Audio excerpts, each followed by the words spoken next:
Meus queridos irmãos e minhas queridas irmãs, uma alegria estarmos juntos mais uma vez. Aqui é o Padre Paulo Ricardo e nós então vamos refletir a respeito da Palavra de Deus que a Igreja nos propõe a cada domingo. Nesse domingo nós estamos celebrando o 12º domingo do Tempo Comum e o Evangelho é de São Mateus, capítulo 10, versículos de 26 a 33. Jesus envia os seus apóstolos em missão e ao enviar os seus apóstolos em missão, ele quer que os seus apóstolos, seus enviados, a palavra apóstolo quer dizer exatamente isto, do verbo grego apostello, quer dizer enviar. Jesus envia os seus apóstolos e quer que eles confiem plenamente na providência divina. E um pouco é este o foco daquilo que nós vemos no Evangelho desse domingo. Jesus sabe que está enviando os seus apóstolos em meio a tribulações. Ele, neste mesmo capítulo 10, no versículo 16, ele disse assim: eis que eu vos envio como ovelhas no meio de lobos. Por isso ele sabe muito bem que eles serão perseguidos. Então, por 3 vezes no Evangelho desse domingo, Jesus usa a palavra não tenhais medo. No versículo 26 ele diz: não tenhais medo dos homens. 28 ele diz: não tenhais medo daqueles que matam o corpo, mas não podem matar a alma.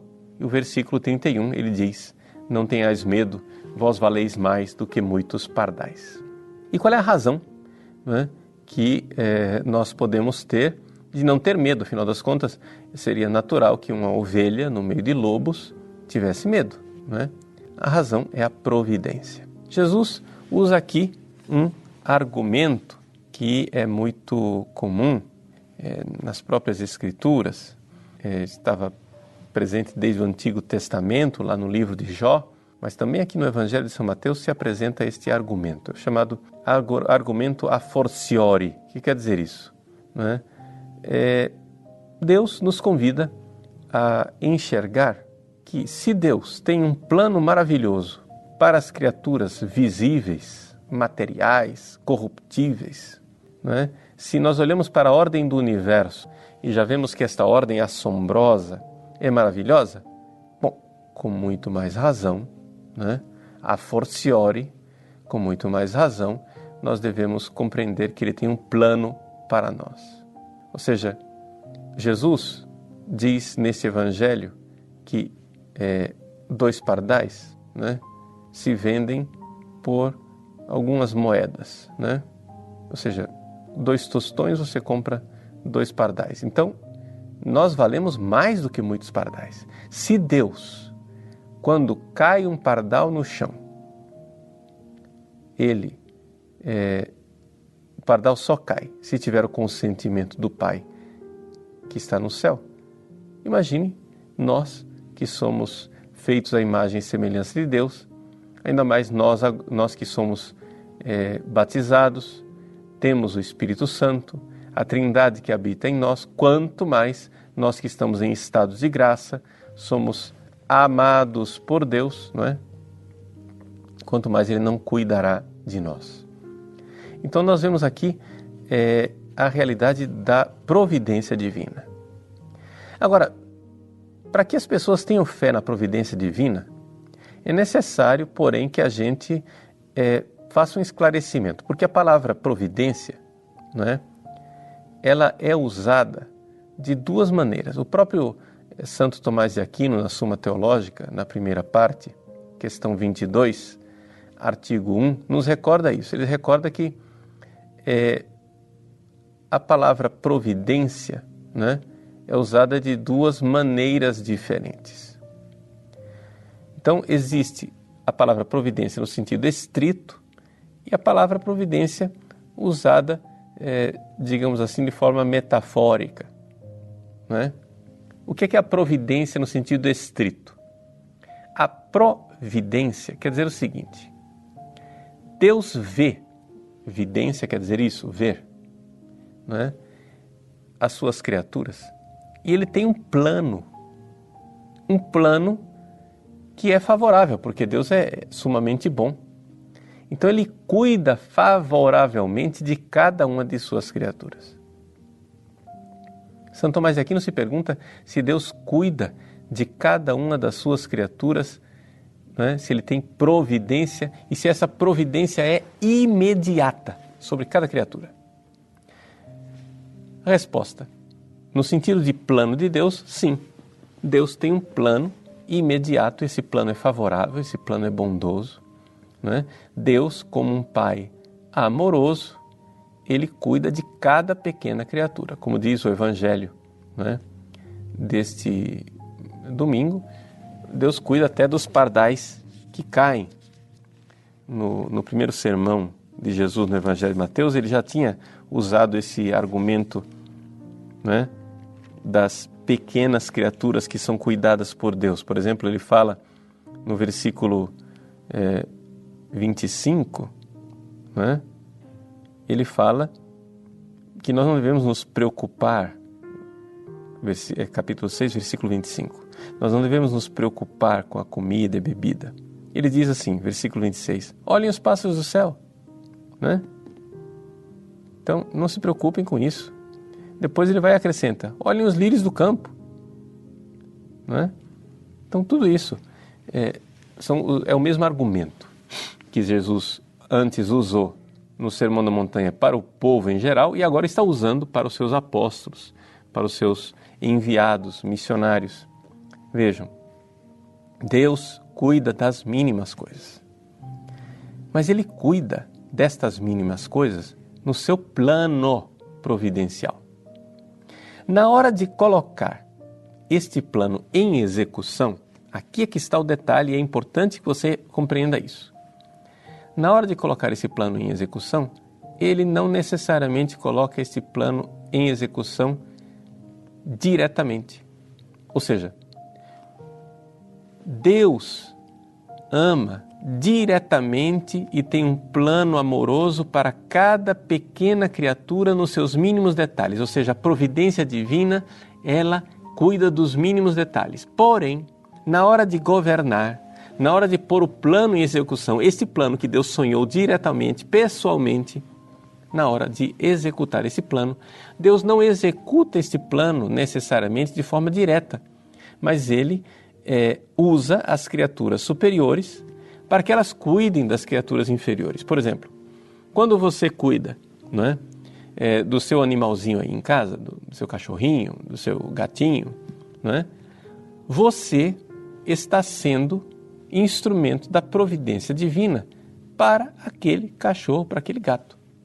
Não é? Ou seja, você é uma criatura superior que está sendo instrumento, Deus está governando, está pondo em ação o seu plano de amor através de você. Assim também o plano de amor, por exemplo, que Deus tem para conosco, Ele realiza através de criaturas superiores a nós, como por exemplo os anjos, não é? Nossa Senhora, os santos que intercedem por nós, mas também através dos nossos superiores aqui na Terra, por exemplo, quando um pai de família cuida da sua família, ele está sendo instrumento da providência divina para aquelas pessoas, porque de alguma forma ele está sendo superior ali ao cuidar. Então, quando você cuida de alguém, você está sendo instrumento da providência divina. Então, veja só, a providência divina, ela tem um plano de amor direto, pessoal, para cada pequena realidade do universo. Até os átomos, os protozoários, as amebas, Deus tem uma providência para todos eles. Agora, o que acontece é que, quando ele põe em ação esta providência, ele não necessariamente realiza isto diretamente. Ele também usa, não é, as criaturas superiores para pôr em ação. Eu estou dizendo isso por quê? Porque muitas vezes as pessoas, quando falam de providência divina, querem esperar um milagre, não é? Mas a providência divina, ela se realiza, ela se manifesta, não é, em termos de execução do plano de Deus, também indiretamente. Ou seja, claro, Deus pode manifestar a sua providência no milagre. Então, sei lá, a comida está acabando na despensa e Deus milagrosamente faz com que a farinha nunca se acabe e a jarra de óleo nunca seque. Pronto. Deus faz esses milagres e isso é providência divina, e aí é uma providência direta de Deus.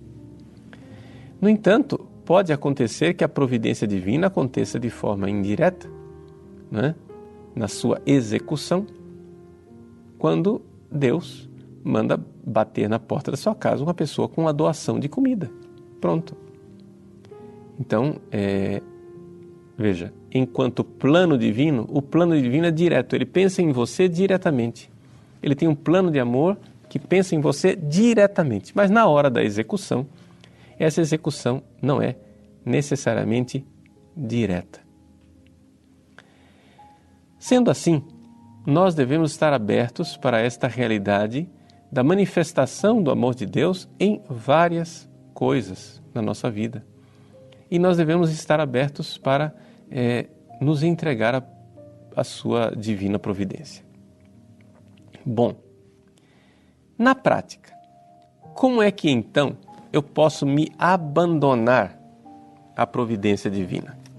Porque, é claro, tem gente por aí que diz assim, eu me abandono à providência divina e então isso quer dizer para essas pessoas ficar de braços cruzados, né? Ou seja, eu não faço nada, não preciso fazer nada, fico de braços cruzados e Deus que se vire, não é? Mas não é assim. Veja, nós precisamos nos abandonar à providência divina, não tem dúvida nenhuma.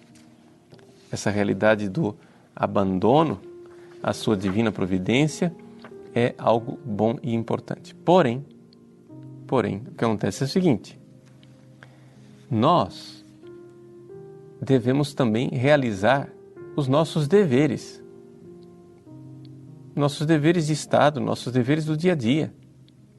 Se você é pai de família, claro que você deve confiar na providência divina, mas também trabalha, nego, vamos lá, né? Traz comida para casa, vai atrás de emprego.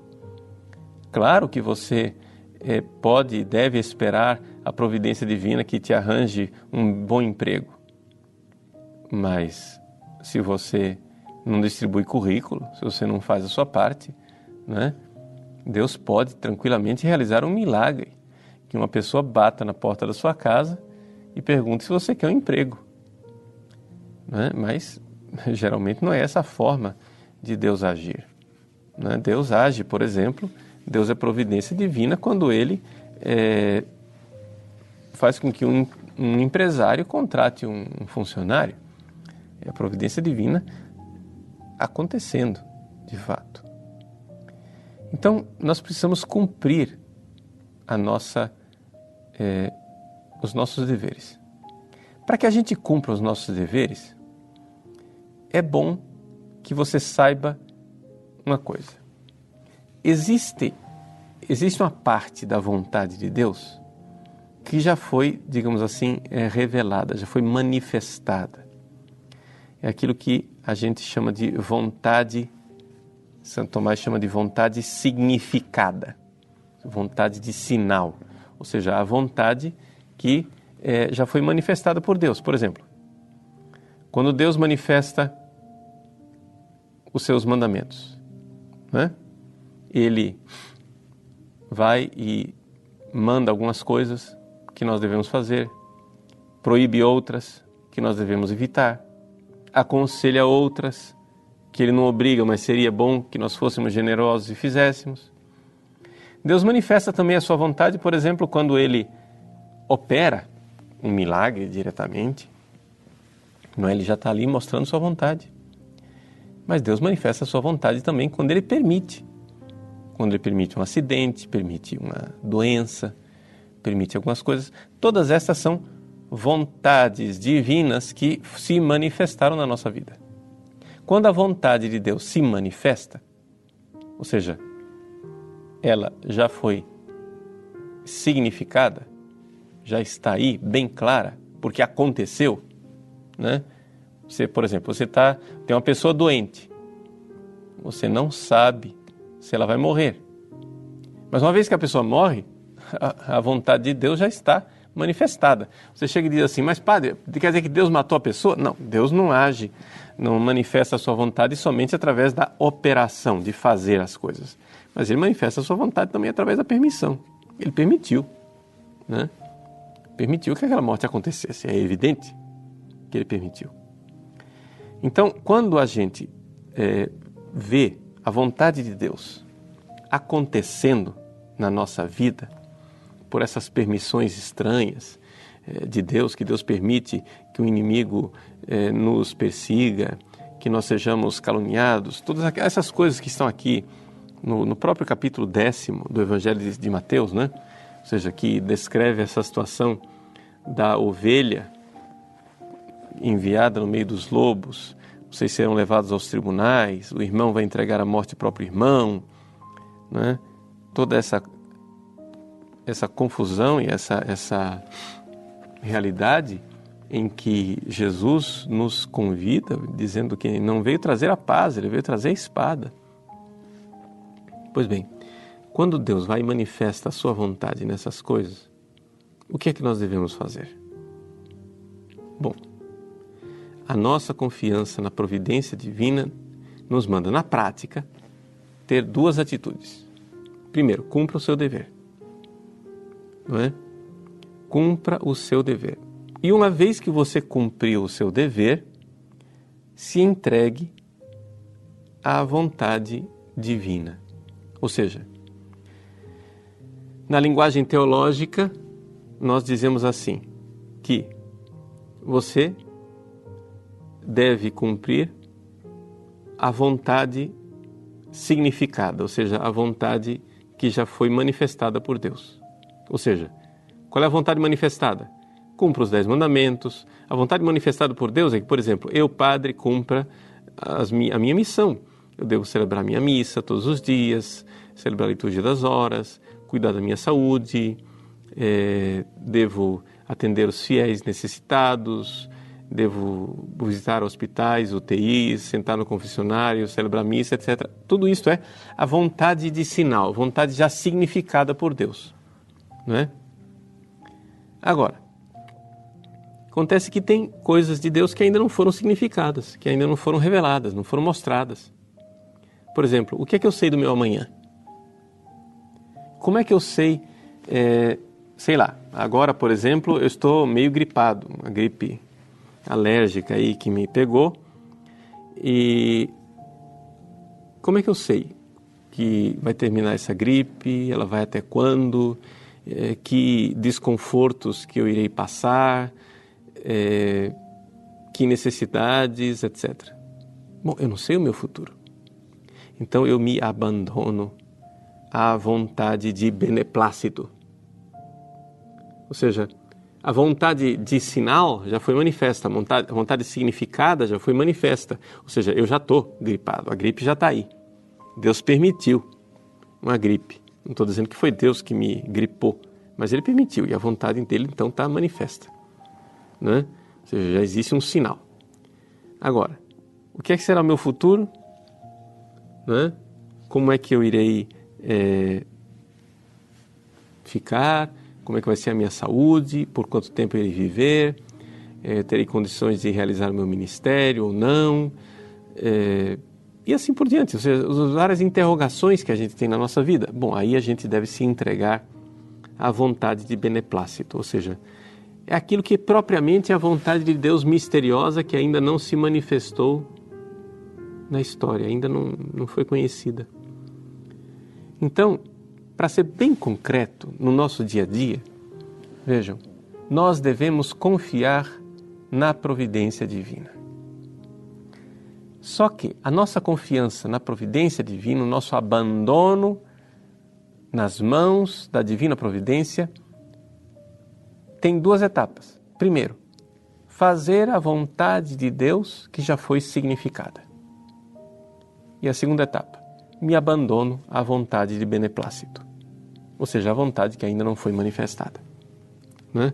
Se os sinais da vontade de Deus já foram significados, então a gente vai e diz, seja feita a vossa vontade, assim na terra como no céu. Ou seja, eu vou lá e obedeço os mandamentos evito o que Ele proibiu, sigo os conselhos que Ele já me deu, acolho os milagres nas operações divinas, baixo a cabeça diante das coisas que Deus permitiu, que às vezes nem sempre estão de acordo com aquilo que a gente está pensando e sonhando, e depois eu vou e me entrego, me abandono ao beneplácito divino, à vontade de beneplácito, e digo: Senhor, faça-se em mim como quiserdes, imitando a Virgem Maria, faça-se em mim segundo a tua palavra. Agora, é importante nós lembrarmos que estas tribulações, a respeito das quais o Evangelho desse domingo nos fala, não são necessariamente para nos castigar por nossos pecados. Muitas vezes Deus permite a tribulação exatamente para purificar os seus amados. E é aí que nós vemos uma grande diferença, não é, da providência divina para aqueles que são pessoas que amam a Deus e pessoas que não amam a Deus. Vamos lembrar aquele importantíssimo versículo de São Paulo aos Romanos, capítulo 8, versículo 28. São Paulo diz assim: sabemos que tudo, absolutamente tudo contribui para o bem daqueles que amam a Deus.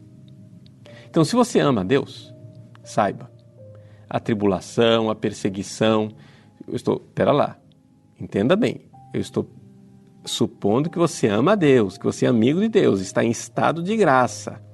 Eu não estou aqui falando de quem está em pecado. Se você ama a Deus, tudo, absolutamente tudo, contribui para o bem, para o seu bem. Por quê? Porque se Deus permite alguma tribulação é para purificar você. Claramente, a gente vê isso. Quando São Tomás de Aquino faz, por exemplo, o comentário ao livro de Jó, a gente vê como, de forma extraordinária, Santo Tomás antecipa, não é, aquilo que São João da Cruz irá depois nos explicar na noite escura. Não é? Ou seja, que de fato existem essas purificações passivas que Deus permite que aconteçam na vida daqueles que o amam. Então você é amigo de Deus, você ama Deus e Deus permite purificações. Agora, se você não é um sujeito que ama a Deus, se você não é amigo de Deus, a providência divina então se manifesta a você de outra forma. Podem acontecer castigos, sim, mas nem tudo contribui para o seu bem. Por quê? Porque exatamente você não é amigo de Deus, você não é culpa de Deus. Você está fechado. Se você está fechado, uma coisa que poderia purificar o justo, para você será ocasião de perdição. Vai fazer o quê? Não é culpa de Deus, é culpa sua, que não quer ser amigo de Deus. Um dos sinais mais claros de que a pessoa está caminhando no caminho da condenação eterna é quando ela constantemente, diante de todas as tribulações e sofrimentos da vida, ela constantemente culpa Deus, se revolta com Deus, cospe em Deus, dizendo que o culpado é Deus, onde está Deus nesse momento, etc. Quando, diante de uma tribulação, a pessoa sistematicamente, sempre, constantemente, não num momento de fraqueza, mas é o próprio daquela pessoa, ela se revolta contra Deus. Bom, nós estamos aqui fazer o quê? A única coisa que eu posso dizer, meu irmãozinho, é que você é um forte candidato a ser um réprobo, ou seja, a se perder, a ser condenado ao inferno. Mas não porque Deus queira condenar você ao inferno, mas porque você está tratando Deus como inimigo. Você está tratando Deus como aquele que não é seu amigo. Então, nós temos que entender isso, que nós, diante da tribulação, podemos ver aí uma grande providência divina para a nossa purificação. Leiam, por exemplo, a carta de São Paulo aos Romanos, capítulo 5, versículo 3.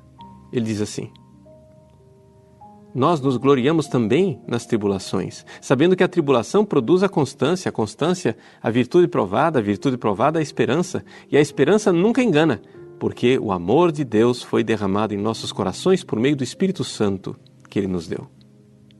Então veja que beleza. Por quê? É aí que está. As tribulações, ou seja, por que Jesus manda a gente como ovelha no meio dos lobos? Porque nos odeia? Não, se nós somos amigos de Deus, tudo irá contribuir para o nosso bem. Tudo. E você começa sofrendo no início, mas depois, aos poucos, a sua alma vai ficando cada vez mais dócil e você vai vendo, né? Você vai aprendendo a se abandonar nas mãos da providência divina. É aquilo que a gente diz todos os dias quando celebra a liturgia das horas de manhã, no Benedictus, né? Ad dirigendos pedes nostros in viam pacis. Deus vai dirigindo os nossos passos no caminho da paz. Por quê? Porque nós vamos aprendendo aos poucos e Ele vai dirigindo os nossos passos e com a oração cada vez mais nós vamos nos dispondo e vamos realizando essa vontade misteriosa de Deus que acontece em nossa vida. Então, é isto. Então, eu aconselho neste domingo em que nós temos aí esse grande ensinamento de Jesus a respeito da sua providência, que nós façamos um ato fervoroso de abandono à providência divina. Veja, lembre-se, primeira coisa, realizar aquilo que é o seu dever de Estado. Vontade significada. Deus já mostrou, então cumpra o seu dever. Mas aí depois você vai e se abandona totalmente naquilo que ainda é incógnito, na vontade de beneplácito de Deus. Para que você realize isso, eu aconselho uma oração que foi composta pelo famoso padre Reginaldo Garrigou-Lagrange, que você pode encontrar no meu site. Eu vou ler essa oração para concluir essa nossa reflexão. Vamos rezar juntos. Em vossas mãos, ó meu Deus, eu me entrego. Virai e revirai esta argila, sicut lutum in mano figuli, como a vasilha que se modela nas mãos do oleiro. Dai-lhe forma, e em seguida despedaçai-a se assim quiserdes. Ela vos pertence e nada tem a dizer. Basta-me que ela sirva a todos os vossos desígnios e que em nada resista ao vosso divino beneplácito para o qual foi criado. Pedi, ordenai, que quereis que eu faça? Que quereis que eu deixe de fazer? Exaltado ou rebaixado, perseguido, consolado ou aflito, utilizado em vossas obras ou sem para nada servir. A mim, não resta senão dizer a exemplo de vossa Mãe Santíssima: seja feito segundo a vossa palavra. Concedei-me o amor por excelência, o amor da cruz. Não dessas cruzes heróicas, cujo esplendor poderia nutrir o próprio amor, mas destas cruzes ordinárias, vulgares, que nós carregamos, ai de nós, com tanta repugnância. Dessas cruzes de todos os dias, com as quais a vida está repleta e com as quais nos deparamos a todo momento, no caminho, na contradição, no esquecimento, no fracasso, nos falsos julgamentos, nas contrariedades, nas friezas ou nos entusiasmos de alguns, na grosseria ou no desprezo de outros, na enfermidade do corpo, nas trevas do espírito, na enfermidade do corpo, nas trevas do espírito, no silêncio e na secura do coração. Somente então sabereis que vos amo, embora às vezes nem eu mesmo saiba e nem sinta. E isso me basta. Deus abençoe você. Se abandone e confie na providência divina. Em nome do Pai, do Filho e do Espírito Santo. Amém.